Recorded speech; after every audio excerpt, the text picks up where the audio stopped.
सभी लोग हाथ जोड़ लीजिए। ओम नमः सिद्धेभ्यः।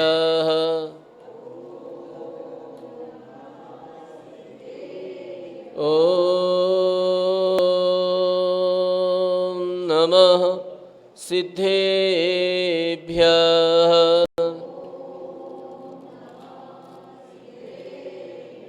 ओम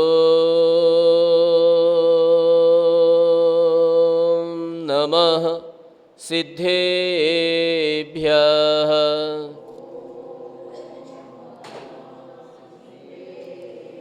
येन स्वयं बोधमयेन लोका आश्वासिता केचन वित्तकार्ये प्रबोधिता केचन मोक्षमार्गे तमादिनाथं प्रणमामि नित्यं। तमादिनाथं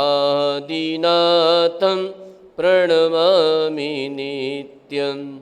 गुरवः पान्तु नो नित्यं ज्ञानदर्शननायकः चारित्रार्णवगम्भीरा मोक्षमार्गोपदेशकाः। सरस्वती नमस्तभ्यं वरदे कामरूपिणि। प्रवचनारम्भं करिष्यामि सिद्धिर्भवतु मे सदा। सिद्धिर्भवतु मे सदा। सिद्धिर्भवतु मे सदा। बोले अनंतानंत सिद्ध परमेष्टि भगवान की। बोले देवादिदेव श्री आदिनाथ भगवान की। बोले देवादिदेव श्री महावीर भगवान की। परम पूजनीय संत श्रोमणी सूर्यगच्छाचार्य भगवान गुरुवर श्री विराग सागर जी गुरुदेव की। परम पूजनीय चरणाचार्य भगवान गुरुवर श्री विनम्र सागर जी गुरुदेव की। परम पूजनीय चर्या श्रमणी आचार्य श्री विशुद्ध सागर जी महाराज की। अहिंसामयी चैन धर्म की। ढाई दीप में विराजमान 3 कम 9 करोड़ मुनि महाराजों की।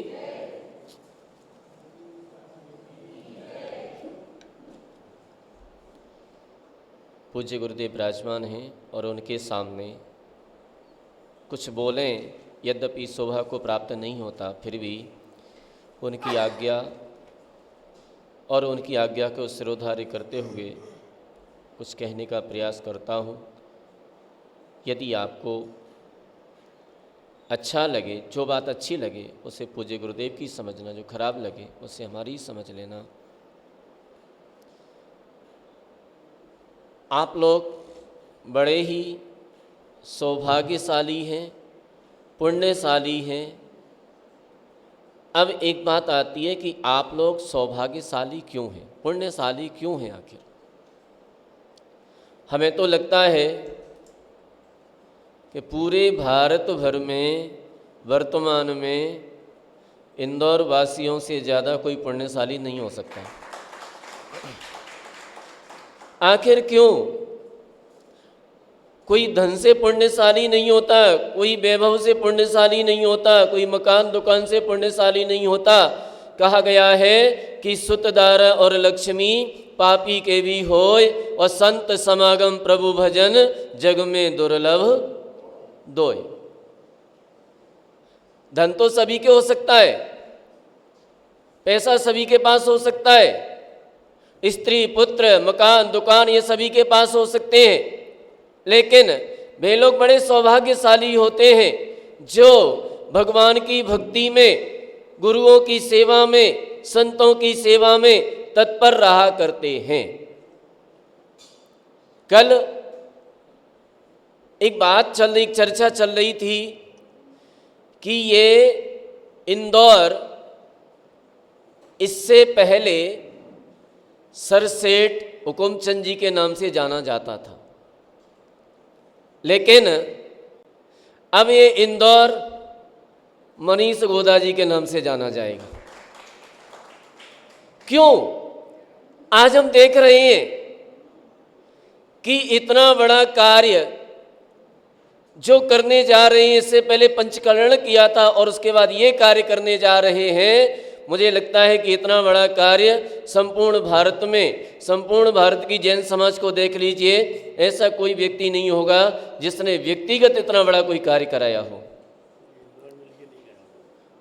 पूरे इंदौर समाज मिलकर के वहाँ करके उत्पत्ति होती है। तो यहाँ पर न जाने आप लोग कितने साधुओं के हार कराओगे, कितने साधुओं का हार दे पाओगे। तो ये निश्चित रूप से ये बहुत ही आपके बीच में पुण्य का अवसर है। बहुत ही ये समय जो अवसर आया है इसका आप लोग लाभ लें।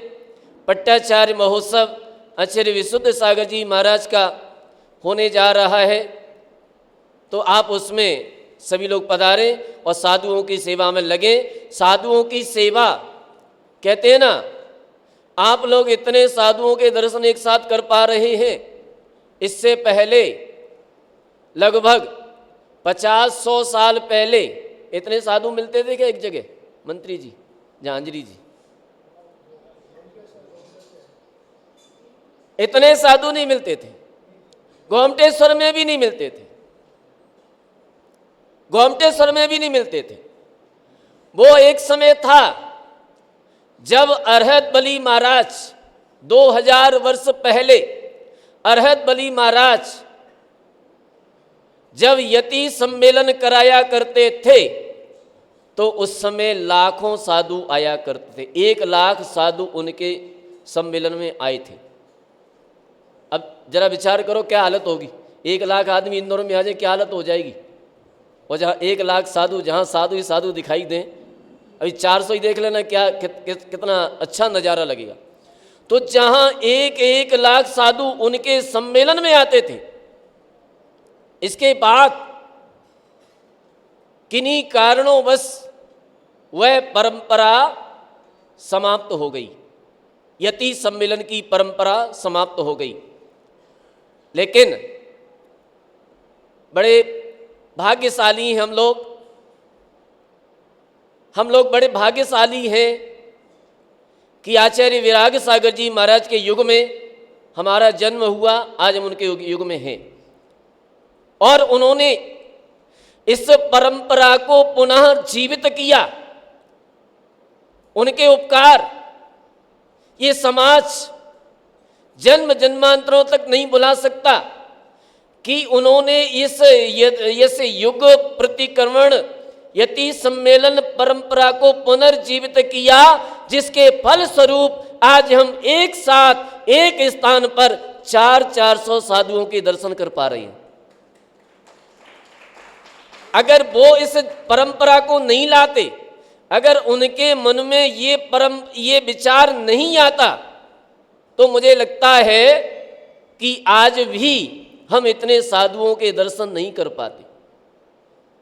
ये आचार्य महाराज, शांति सागर जी महाराज, आचार्य विमल सागर जी महाराज, आचार्य विद्यासागर जी महाराज, आचार्य विराग सागर जी महाराज, इनके हमारे ऊपर अनन्य उपकार, जिन उपकारों के कारण आज हम गली गली मोहल्ले मोहल्ले में, आज इंदौर में तो देखो हर कॉलोनी में साधुओं के दर्शन कर पा रहे हैं। अगर इनके उपकार नहीं होते, अगर शांति सागर जी महाराज के मन में विचार नहीं आता कि हमें शिखर जी की वंदना करना है, अगर वो दक्षिण भारत से चल करके उत्तर भारत में नहीं आते, तो आज भी हमें साधुओं के दर्शन नहीं हो पाते।